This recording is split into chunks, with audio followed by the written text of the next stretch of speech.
the world. It's important that we enforce the agreements we have. That's why I've called for a trade prosecutor to make sure that we do enforce them. The Bush administration has been totally missing in action. They haven't been enforcing the trade agreements at all. It's important that we have good information to make judgments. And when I looked at some of the trade agreements that the Bush administration sent our way, I voted against CAFTA. I don't want to give fast-track authority to this president.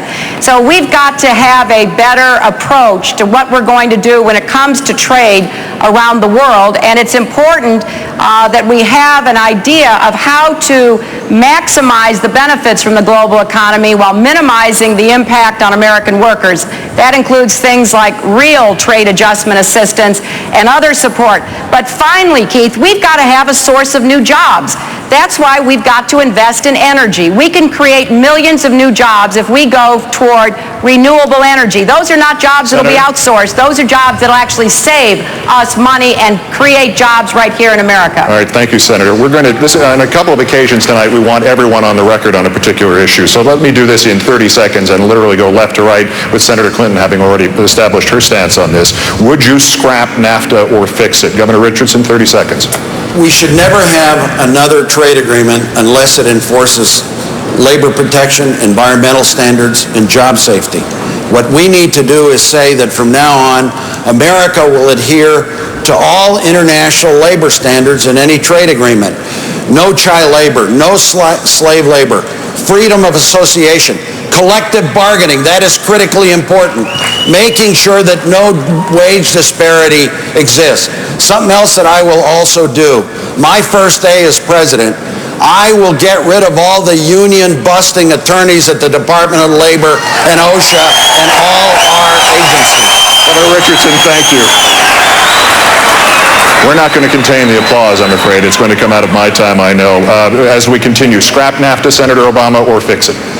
I would immediately call the President of Mexico, the President of Canada, to try to amend NAFTA, because I think that we can get labor agreements in that agreement right now.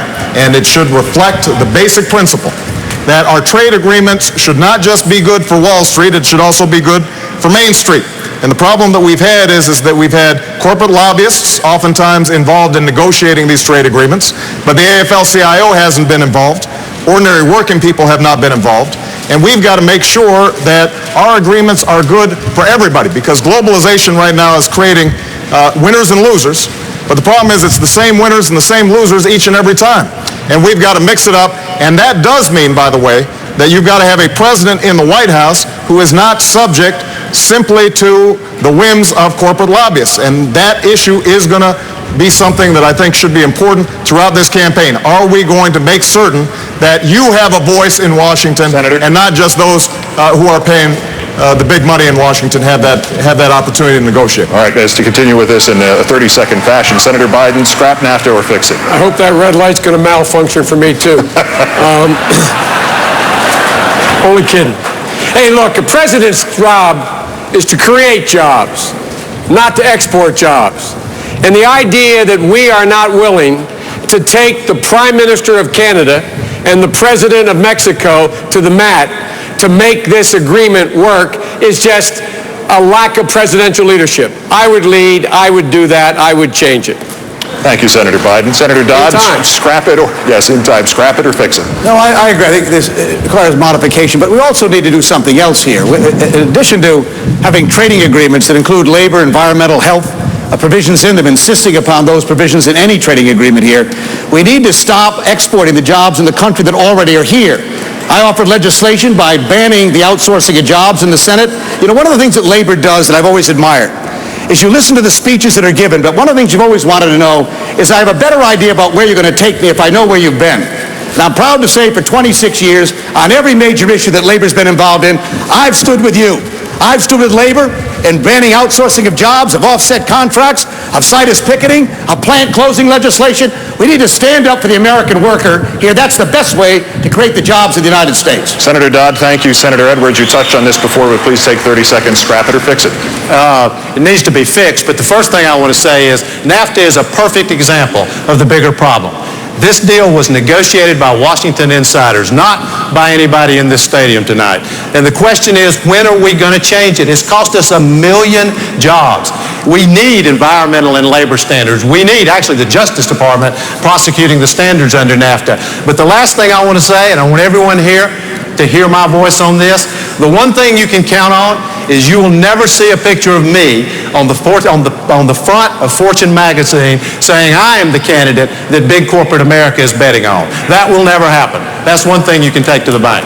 Senator Edwards, thank you. Congressman Kucinich, scrap NAFTA or fix it? You asked a direct question. I think it deserves a direct answer. In my first week in office, I will notify Mexico and Canada that the United States is withdrawing from NAFTA. I will notify the WTO we're withdrawing from the WTO. We need a president who knows what the right thing is to do the first time, not in retrospect. And I think that we need to go back to trade, we need to go forward to trade that's based on workers' rights, human rights, and environmental quality principles. No one else on this stage could give a direct answer because they don't intend to scrap NAFTA. We're going to be stuck with it, and I'm your candidate. If you want to get out of NAFTA, let's hear it. Do you want out of NAFTA? Do you want out of the WTO? Tell these candidates. Listen to the workers. Listen to the voices of the workers.